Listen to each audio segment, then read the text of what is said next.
से विवेक श्रीवास्तव, आपका कमेंट। जी देखिए, अभी आपने जो स्टेटमेंट दिखाया था कि अगर हमसे टकराओगे तो हम आपको समाप्त कर देंगे इतने मिनटों में, इतने सेकंडों में, ये फ्रिंज एलिमेंट्स के कमेंट्स हैं।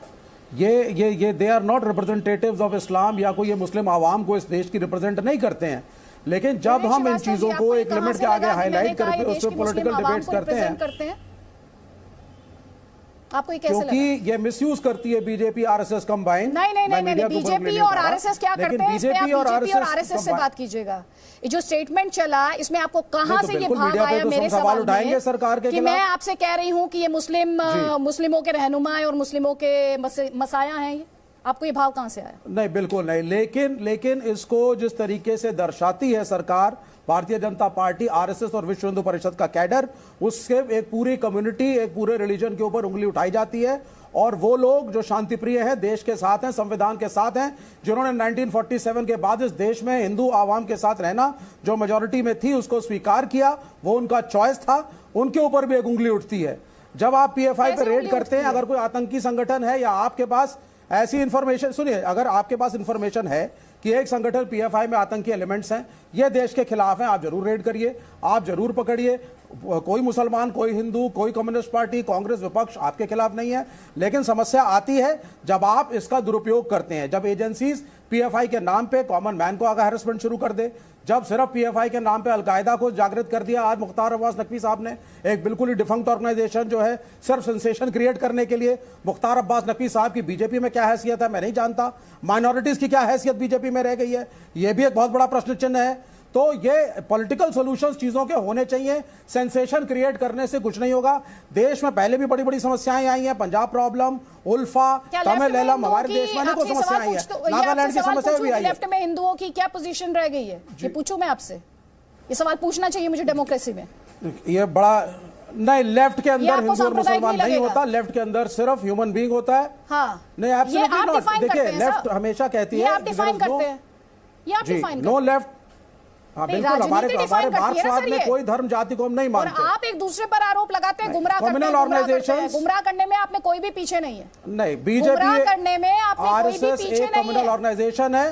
इस देश का पहला आतंकवादी नाथूराम गोडसे जिस संगठन का था, तो कैसे पीछे नहीं है? बिल्कुल, ये दावा किया जा रहा है इसी तरह से पीएफआई, जिसमें किसी को रिलीजन ढूंढने की जरूरत नहीं थी, इंतजार कर लेते, थोड़ा इंतजार कर लेते, इन्वेस्टिगेशन पूरी हो जाती है, अदालतें अपना काम कर लेती। लेकिन आपसे मेरा सवाल यह है, बैन क्यों नहीं किया आपने? पहले ही पाबंदी क्यों नहीं लगा दी? देखिए, मजहब के हित में जब कहता हूं तो चाहे वो इस्लाम हो, चाहे अन्य धर्म के धर्मावलंबी हो, कोई भी धर्म इस बात को स्वीकार नहीं करेगा कि आप मजहब को या धर्म को सुरक्षा कवच बना करके और अपनी आतंकी और शैतानी हरकतों को अंजाम देने के ताने बाने को बिनिए। ये जो ऑर्गेनाइजेशन है, अब इस ऑर्गेनाइजेशन का क्या हिस्ट्री है आपको याद होगा, आप लोगों ने खूब चलाया। मुस्लिम ब्रदरहुड का लीडर था इजिप्ट में, वो वहां पर उनकी सरकार उनको फांसी देती है, उनका उस देश का मामला है। यहां पर उसका विरोध किया इन्होंने, केरला में विरोध किया, कर्नाटक में विरोध किया, तमिलनाडु में किया, कलकत्ता में तक पहुंच गए। अल-कायदा का जो ओसामा बिन लादेन को जब अमेरिका ने मारा था, उस वक्त भी सबसे पहले आवाज इसी ऑर्गेनाइजेशन की आई। सिमी पर प्रतिबंध लगेगा तो इसकी आवाज आएगी, जैश ए मोहम्मद पर प्रतिबंध लगेगा तो इसकी आवाज आएगी, लश्कर तोयबा पर प्रतिबंध लगेगा तो ये इसका खड़ा हो जाएगा, डायरेक्ट इनडायरेक्ट। तो ये सारी चीजें एक तरह से अफसोस की बात यह है कि उसमें भी कुछ पॉलिटिकल पार्टीज इनको प्रेशर देती दिखी। मैं उनका नाम नहीं लेना चाहूंगा। अभी कुछ दिनों पहले जब लोकसभा का चुनाव हुआ तो जरा सा आप देख लीजिए कि जो कई लोग सपोर्ट कर रहे थे कुछ पार्टियों को, उनमें ये किसको सपोर्ट कर रहा था, ये ऑर्गेनाइजेशन के लोग किसके सपोर्ट में खड़े हुए थे। ये कई सवाल है, जाने अनजाने में हुआ हो, मैं उन पर आरोप नहीं लगा रहा हूं, लेकिन ये बात समझना चाहिए कि ये लोग कितनी खतरनाक मानसिकता, मैं इसीलिए कह रहा हूं हमारी देश जो हमारे जो वाइब्रेंट डेमोक्रेसी है उसको वायलेंट इस्लामोक्रेसी के तौर से उसको बदलने की कोशिश न किसी भी धर्म के लिए, किसी मजहब के लिए ठीक नहीं ठीक है। है। ये जो है वो इस्लाम को पीस के तौर से नहीं पेश करना चाहते। आपने इन शब्दों का इस्तेमाल कई बार किया है। इस पे मुफ्ती नदीमुद्दीन, अभी जो बातें यहाँ पर मुख्तार अब्बास नकवी ने कही हैं, देखिए, पीएफआई पर सबसे पहले सवाल तो कांग्रेस की सरकार ने उठाया था 2012 में कि पीएफआई आतंकवादी गतिविधियों में मुलव्विस है।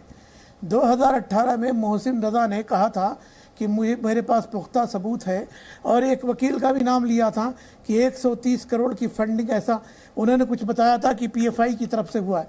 मैं कह रहा हूं कि जब 2018 में पुख्ता सबूत था, इतनी फंडिंग हुई, तो पाबंदी क्यों नहीं लगाया गया?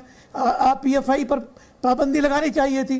तेलंगाना की सरकार 2014 से मुसलसल पीएफआई पर देख रही है, पीएफआई को पनपने नहीं दिया। यहाँ के सीपी आनंद और डीएस चौहान और होम मिनिस्टर और हमारे डीजीपी, ये सब ने ऐसा कमर कसा कि पीएफआई तो हैदराबाद से उखड़ गई।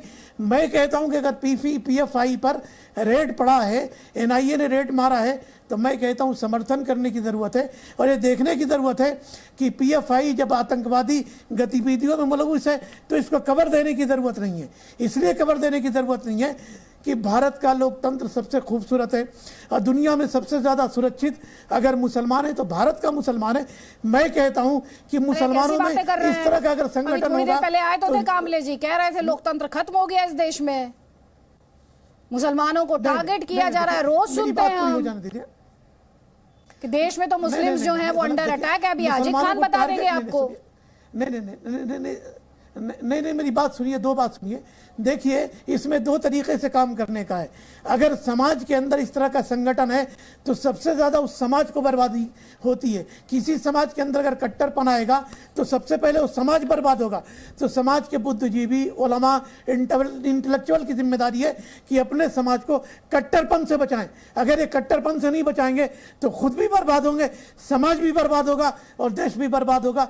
तो मैं कहता हूँ कि सरकार बकवास मत करे। अभी पीएफआई को आतंकवादी क्यों नहीं घोषित कर रहे हैं? मैं अगर मेरी बात मुख्तार अब्बास नकवी जी सुन रहे हैं तो प्रतिबंध क्यों नहीं लगा रहे हैं? भाई पीएफआई पर प्रतिबंध लगाइए। यही सवाल है, यही सवाल मैं उनसे दोबारा पूछूंगी, यही सवाल मैं उनसे दोबारा पूछूंगी नदीमुद्दीन जी, यही सवाल मैं उनसे दोबारा पूछूंगी। लेकिन जल्दी से कमेंट लूंगी यहाँ पे तौसीफ अहमद खान का। तौसीफ अहमद खान, ये क्या कह रहे हैं नदीमुद्दीन जी कि दुनिया में मुसलमान अगर कहीं सबसे ज्यादा सुरक्षित है वो तो भारत ही है, और यहाँ तो हमने कई बार सुना है सबको कहते हुए माइनॉरिटीज अंडर अटैक है, मुसलमानों को टारगेट किया जा रहा है, संविधान खतरे में, लोकतंत्र खत्म हो गया।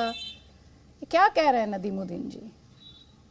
नहीं, बैड एलिमेंट्स है और जो बैड एलिमेंट्स है उनको बैड तरीके से डील किया जाता है, ऐसा कोई बात नहीं है। हमारा कानून हर देश के हर एक नागरिक को ये बताता है कि आपका सेल्फ डिफेंस आपकी जिम्मेदारी है। जहाँ तक पुलिस से, प्रशासन से हो पाएगा वो लोग सुरक्षा देते हैं, लेकिन सेल्फ डिफेंस हर इंसान का उनके हाथ में है और कानून भी है, क्रिमिनल लॉ में ये एक्सेप्शन भी है सेल्फ डिफेंस का। ये तो कोई नई बात है नहीं। देखिए, बात हो रही है पीएफआई के ऊपर में एक्शन का और मुख्तार अब्बास नकवी साहब के स्टेटमेंट का। देखिए, मुख्तार अब्बास नकवी साहब एक बहुत ही दिग्गज नेता रहे हैं। अटल बिहारी के वाजपेयी साहब के टाइम में भी बहुत उन्होंने जिम्मेदारी संभाला, मंत्री रहे, और अभी उन्हें जो है सिर्फ एक काम के लिए रखा गया है, वो है कि जब प्रॉब्लम में बीजेपी पड़े तो एक नैरेटिव सेट करने के लिए उनसे स्टेटमेंट दिलवाने का काम लिया जा रहा है। और तो उनके ऊपर में कोई जिम्मेदारी है नहीं, उनको सरकार ने तो उन्हें इस लायक नहीं समझा कि उन्हें कोई जिम्मेदारी दिया जाए। देखिए, ताली दो हाथ से ही बजता है। देश का, आजाद भारत का सबसे बड़ा, सबसे पहला और सबसे बुरा आतंकवादी नथुराम गोडसे वो आरएसएस की विचारधारा का था, वो आरएसएस का बिलोंग करता था। ये तो सत्य है, इस पे तो हम झुटला नहीं सकते। तो अगर कोई फैक्शन कहता है कि अगर आप पीएफआई के ऊपर एक्शन ले रहे हैं, बिल्कुल एक्शन लीजिए, लेकिन पीएफआई जो है वो आरएसएस का मिरर इमेज है। जिस तरीके से आरएसएस अपना ट्रेनिंग कैंप ऑर्गेनाइज करता है, उसी तरीके से पीएफआई ट्रेनिंग कैंप ऑर्गेनाइज करता है। जिस तरीके से आरएसएस कहता है कि भाई हम तो योगा दे रहे हैं, योगा की ट्रेनिंग दे रहे हैं, और पीएफआई भी वही कहता है हम तो ड्रिल कर रहे हैं, हम तो योगा कर रहे हैं। तो डिमांड अगर उठता है, और खास तौर पे जबकि हमारे पास में मटेरियल्स अवेलेबल है, जब आरएसएस के वर्कर शिंदे ने कोर्ट में लिख करके दिया है, हलफनामा दिया है, एफिडेविट दिया है कि हाँ हमें बॉम्ब बनाने की ट्रेनिंग दी जाती थी वीएचपी और आरएसएस के कैंप में, तो उस पे भी जांच होना चाहिए। उस पे जांच नहीं करने का क्या मकसद है?